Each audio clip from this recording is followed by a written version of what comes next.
Hello, Mama Bears, Papa Bears, and all caregivers. Welcome to our village. Please remember that this podcast is not intended for little ears. We all know that if we could avoid accidentally introducing a difficult topic before we feel prepared to explain it, we gladly pass. So let's use this podcast to equip and encourage one another for the joys and insanity that definitely lie ahead. As a busy working mom, wife, and volunteer, I've taken into consideration that time is precious. It's something most of us have very little of. That being said, I'll keep each episode short with helpful, thought provoking information that you can use or share when needed. When traveling by plane, have you ever noticed that as flight attendants give pre-flight safety instructions, one of the things they tell you is to put on your own oxygen mask before assisting anyone else, even your own child? Most parents' alarm bells go off and their instinctual thought is, "Are you crazy?" But realistically, it is what's best. In most cases, if that other person or child continues to need your assistance, at some point, you'll no longer be able to do so because you're not breathing. So take care of yourself first. Congratulations. That's a big reason why you've chosen to listen today. I'd like to share with you some of the sweetest things my brother said when I told him I was launching this podcast. He said, "I'm subscribing. Not just because you're my sister, but because I like the idea of there being a safe place for parents to distress, learn, feel understood, and supported. It's needed. I need it. I'm glad you're doing this." I was like, "Thank you." I personally was in shock to hear my baby brother say something so sweet and profound. My next thought was, no pressure? My goodness. So a big shout out and much love to you for making me feel so encouraged and supported. Now I'd like you to try to take a moment to clear your mind. Take a deep breath. Think of your precious babies, your spouses, your other family members and friends. Some of you may be smiling. Some might feel like crying. Some may feel lonely, or a mixture of all of these things. All of your feelings are valid. Now, as you begin to slowly exhale, try to think only of the joyful times you've had with them. Let those thoughts continue to play out, even if it's on repeat, as you take another deep breath in.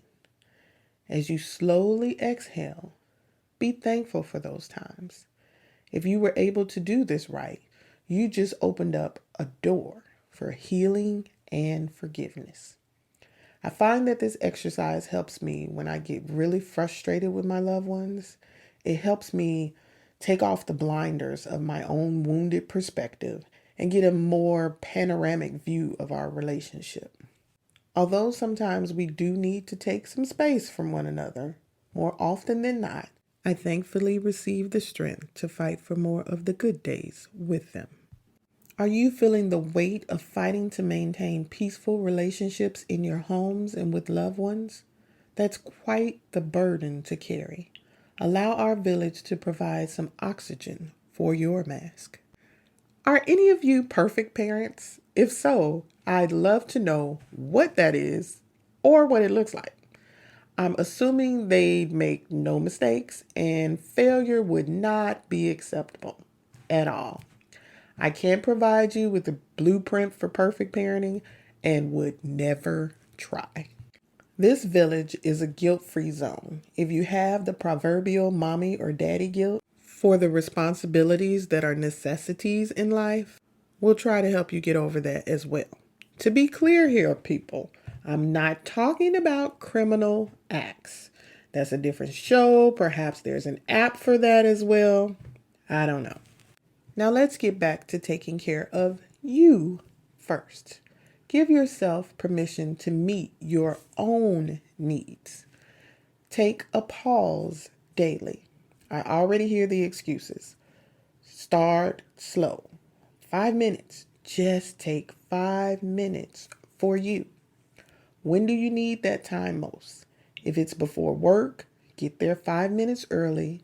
Set a timer if necessary, and only do something that relaxes you. Not a game, just quiet, or maybe soft music, deep breathing.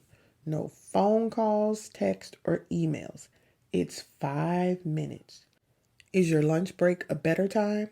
Great, go for it. Maybe you need this time most after work, but before you get home.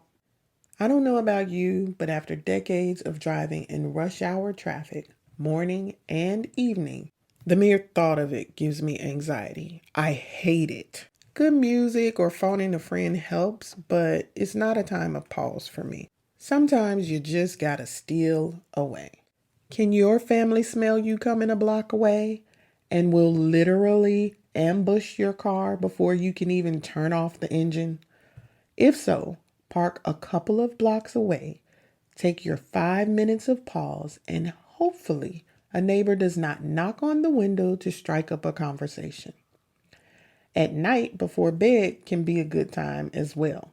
But if your home's anything like mine, I'm just happy that the youngest is asleep and hoping that none of the older ones need me to be alert or focused enough to have a meaningful conversation.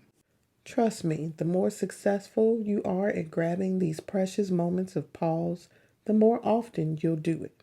It's good for you, and you do deserve it. You also need to use your voice, not just to manage your home and do all the things you do to care for your loved ones.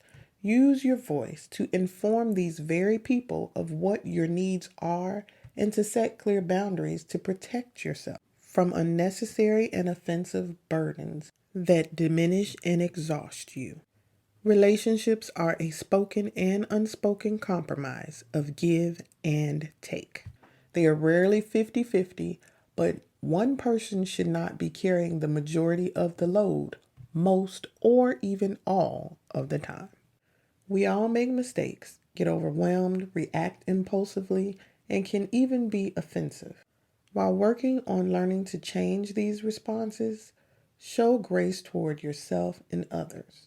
Learn what triggers you so you can prevent the knee-jerk reaction and forgive yourself. If these types of reactions are your go-to responses, seek help from someone one-on-one. Many times we don't realize that we're carrying unresolved hurt or pain that is festering. We need help processing it in order to heal. Last but not least, be grateful for yourself. Yes, you. Be grateful for you.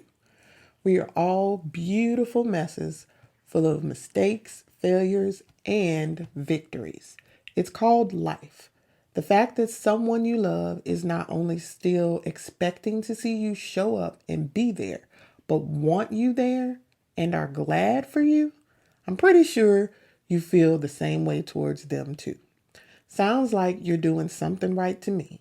So go ahead, pat yourself on the back, and never stop showing yourself love. That's all for now. Let's talk again soon. Sending you vibes of love and sanity. Your Forever Mama Bear.